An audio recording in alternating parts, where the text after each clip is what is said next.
Hey guys, I hope you are all doing well. Sorry for not being really active. To be honest, I didn't want to really do this anymore, but I checked my channel and saw that my last video had actually done quite well. Thank you guys so much for that. I appreciate it so much. Also thanks for 136 subscribers. I didn't expect more than like 10, so to see this much was such a surprise to me and I couldn't be more grateful. I'll try to post more often. Anyways, in the comment section of my previous video I asked you guys to leave some unpopular opinions, thoughts and confessions. You guys sent a lot lol. Some people sent more than one, so I'm gonna try to respond to all the ones I can.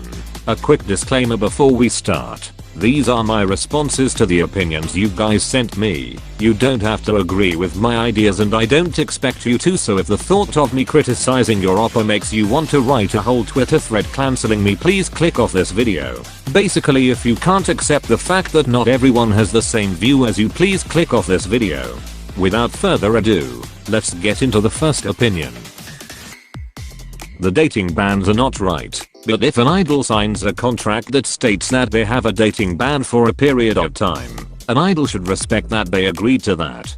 Agreed on both parts. It makes sense for idols to have a period of no dating a few months or a year after their debut. I think the reason the companies make these dating period bans is so that they aren't too caught up in their personal lives. The year after your debut is really important. It is basically the rookie group's time to show K-pop fans their talent and what makes them unique. If rookies are too busy worrying about whether their boyfriend is cheating on them with their bandmate, then that could have a serious impact on their performance and may hurt the group as a whole. However, dating bans shouldn't be permanent, especially after the idols start to mature and realize what they can and can't handle. If they think they can balance promotions and their love life, then great. If the idol doesn't want to date, then good for them. But companies shouldn't be trying to dehumanize these idols just to fulfill our fantasies of being with them. Let idols date for frick's sake. I hate it when people hate on cute concepts. Personally, I am not a big fan of cute concepts, but I do get very annoyed when people hate on groups or idol who produce a cute song. Sure, it's okay to not like a certain comeback, but to go out of your way to hate on that idol just because you don't like the song is a bit extra. There are people out there who love cute concepts, and the artist probably put a lot of time and effort into the song. You don't have to listen to it or like it, but at least appreciate the effort.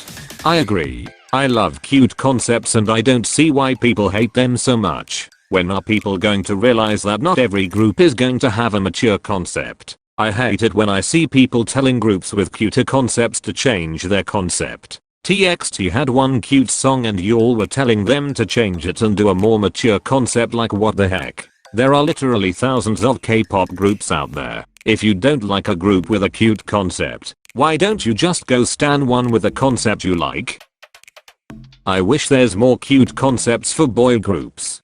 Same. I literally only know NCT Dream and it's a bit of a stretch to say that they are still doing a cute concept. LOL. If you guys know any boy groups with cute concepts, then comment them down below. I actually like English version of songs. I don't get why people hate on them so much. Honestly, I listened to Cat and Dog English version and decided to never listen to any other English version again. It really depends. I liked regular English version because the lyrics still had the vibe of the original version, but sometimes I feel like some English versions have lyrics that have nothing to do with the original version. I think it really all comes down to the lyricists and how good they are at English. People say a lot that the NCT concept is hard to learn and to understand. In my opinion, it was not even that hard. You just need to get the subunits and not more. I mean, they are not the only group with subunits, so there is no big difference. They probably have more, and or to know who is in which subunit can be a little harder to learn compared to other groups, but it's not as difficult as people say. I really don't see why people find their concept so hard to understand. There are literally only 4 subunits to like, come on, it isn't that difficult. There are thousands of articles, Twitter threads and Quora answers that explain the subunits in depth. I think some people are just too lazy to simply search it up. I love NCT Dream's graduation system. Even though I cried when Mark left, I wish NCT Dream wouldn't have become a fixed unit. Bro, I have literally never heard anyone say this. LOL, I don't agree with this opinion at all. I think Dream will benefit from being a fixed unit. It's sad that Mark had to graduate before this decision was made, but honestly I can't imagine NCT Dream with any other members. I'm glad SM decided to fix the Dream unit. Also, I really don't want Channel to have to promote with Wavy and leave all his Dream group mates behind, but that's a discussion for another day. I think idols like IN, Hyunjin, and Jaemin need to be more careful with their words and how they word things.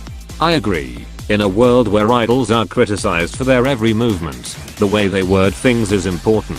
I'm not sure about IN, but Hyunjin has already gotten in trouble within the fandom for some of the things he says. I personally don't have a problem with his sense of humor, as it is the same way I joke, but I still think he should hold back sometimes, as some anthis tend to take things out of context to make the idols see worse. Jaemin. Oh sweetie, I love you, but what the hell is going on? Maybe he's going through his rebellious teen stage, but he has been getting in some trouble recently, specifically with his word choice. For those of you all who don't know, Jaemin called a member the R word and has been getting bashed for it recently. I just hope he learns from his mistakes and sticks to a better vocabulary. I hope he can realize his wrongdoings and apologize for his actions. I also hope he apologizes to Heejin. Please do better, Jaemin. I'm rooting for you, lol. I believe Sakura is a better center than Wonyoung. Don't get me wrong, they're both extremely talented and are good centers. I just think Sakura has better facial expressions and can control her energy and charisma better. I don't really think I can comment on this too much because I don't keep up with this one. I've only watched Produce 48 and I think that Wonyoung is actually a better center than Sakura. Maybe this is just what I think, but I just prefer Wonyoung's facial expression and overall vibe to Sakura's. No hate to Sakura though, I think she could be a good center too. I think that netizens would have preferred for Sakura to be center because it is a Japanese and Korean season of Produce. It's already kind of a slap to the face that only 3 Japanese members are in the group, so a lot of people are mad that they didn't at least have a Japanese center. Yuna doesn't look anything like Yuri and Chaewon.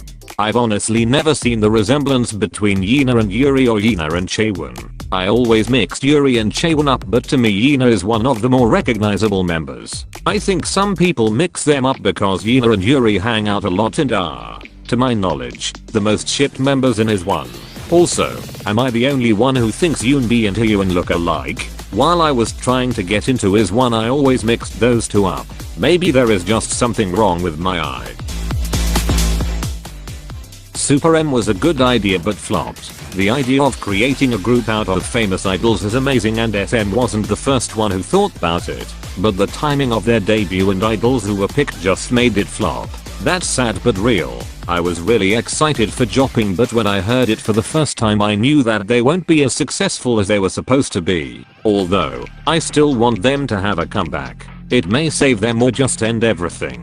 I agree. The idea of a K-pop supergroup is amazing, but for SM to only choose idols from their company while claiming to be an elite group is just laughable, if you know what I mean. Yes, SM has successful idols, but if we were really talking about a supergroup, idols from other companies would definitely have to be included. I personally have a bone to pick with SM's lineup choice for Super M, but that's an argument for another day.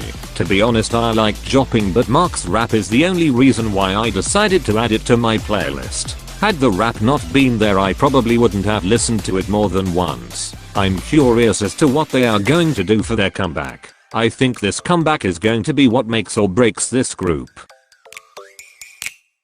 Okay, so those are all the opinions I will be responding to today. I'm sorry if I didn't get to your opinion. I didn't want to make the video too long and there were just some opinions I didn't know how to respond to. I hope you enjoyed this video. A new video will be out sometime this week, so stay tuned for that. There's a survey in the comments, so if you would like a chance for your answer to be in a future video, feel free to fill it out. Stay safe and wash your hands. Until next time.